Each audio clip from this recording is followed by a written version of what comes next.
नवाज शरीफ की सियासत ख़त्म करने वाले खुद ख़त्म हो गए। नवाज शरीफ ने तारीख की बदतरीन साजिशों का सामना किया। गुज़िश्ता दौर हुकूमत में सियासत को ज़ाती दुश्मनी में तब्दील किया गया, लेकिन अब आवाम को समझ आ गई है वो किसी के बहकावे में नहीं आएंगे। वज़ीर आला पंजाब मरियम नवाज़ का नौमुंतखब अरकान असम्बली से खिताब, कहा कि हमें मारूसी सियासत का ताना देने वालों के अपने अहल खाना इलेक्शन में खड़े थे। गुज़िश्ता दौर हुकूमत में मुखालफिन को जेलों में डाला गया। हरीपुर में भी भारी लीड से नून लीग जीती। 10 का इलेक्शन सबके सामने है। हम उस दौर में भी धांधली के बावजूद कामयाब हुए। दौर में साजिशों के दौर में आप सुनते आए हैं कि नवाज शरीफ की सियासत खत्म हो गई है, नवाज शरीफ तारीख का हिस्सा बन गया, नवाज शरीफ की सियासत हमने खत्म कर दी।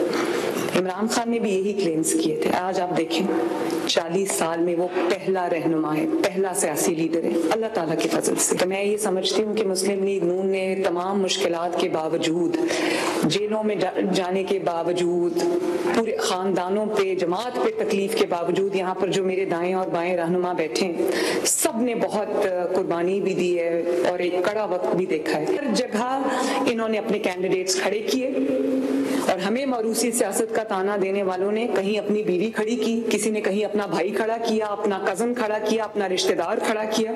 अल्लाह ताला ने फतह से नवाजा, बल्कि हरीपुर खैबर पख्तूनख्वा में भी अल्लाह ताला ने एक रिजाउंडिंग विक्ट्री PMLN को दी है, माशाल्लाह।